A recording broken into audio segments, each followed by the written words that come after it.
YouTube channel. This is Nitz Randes. And for today's video, ituturo ko na naman sa inyo guys kung paano tayo magbayad ng ating water bill through GCash. Yes, so sa amin guys is prime time. So pwede tayo magbayad sa GCash, lalo-lalo na pag busy tayo, may work tayo, and wala na tayong time para pumunta doon sa bayan or sa Centro Mall or sa ating pagbabayaran. So pwede tayo dito magbayad through GCash, and para hindi na rin tayo mamasahe pa. Yes, papunta ba yan? So tuturo ko sa inyo guys kung paano. Mabilis lang dito magbayad sa GCash. At lagi ako dito nagbabayad kasi lalo-lalo na guys, pag ganito, so tulad ko, na-shape ako, tapos pa-due date na. So huwag kayong magbabayad guys pag due date na. Magbabayad kayo bago mag-due date or 2 days after ang due date. So ngayon guys, ito turo ko na sa inyo. Okay? So meron tayo dito receipt. Of course, meron tayo receipt kasi kailangan natin ng account number at ATM reference number. So yun lang po ang kailangan. So ayun, let's go. Okay. Ayan guys, so meron tayo dito. Okay. So pupunta tayo dito sa ating GCash. Bubuksan lang natin ang ating GCash guys. Ayan. Pinabuksan ko na yung aking mahiwagang GCash na sakto lang yung laman. Actually, kinakashinan ko to guys. Nung day off ko, kinakashinan ko to. Para dito na ako magbabayad ng ating water bills. Kasi pa-due date na. So 16 ngayon, so 18 ang due date. So dito lang tayo, punta lang tayo dito sa bills. Ayan. And click natin yung water utilities. Ayan. Water utilities. Ito guys. Kasi sa water tayo. Ayan. Click lang natin yun. And then so dito sa search billers. Ayan. So dito po, search billers. Ito guys. So search lang po natin. Prime time.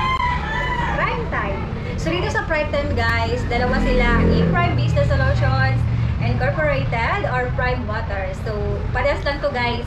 Yan, huwag kayong malilito dito. Huwag kayong malilito dito kasi parehas lang to.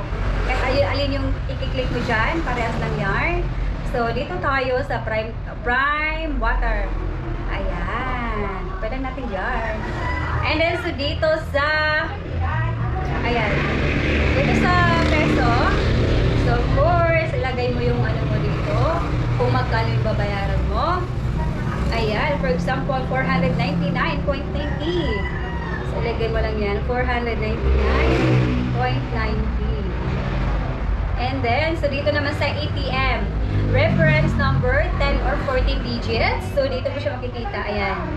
ATM reference number 055 00 399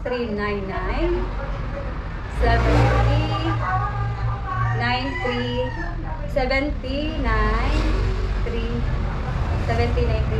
ayun. 0555 0399 ayan. So dito naman sa account. Ayan. So dito guys. Ito naman yung account number. 551-810-32113-0.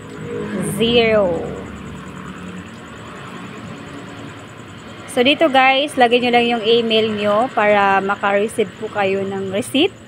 Yes, doon yan papasok sa inyong email. And after that, so click mo lang po yung next. Yan.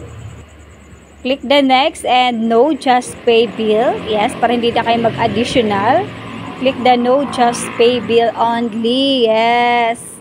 And after that guys, ayun. So Prime Water.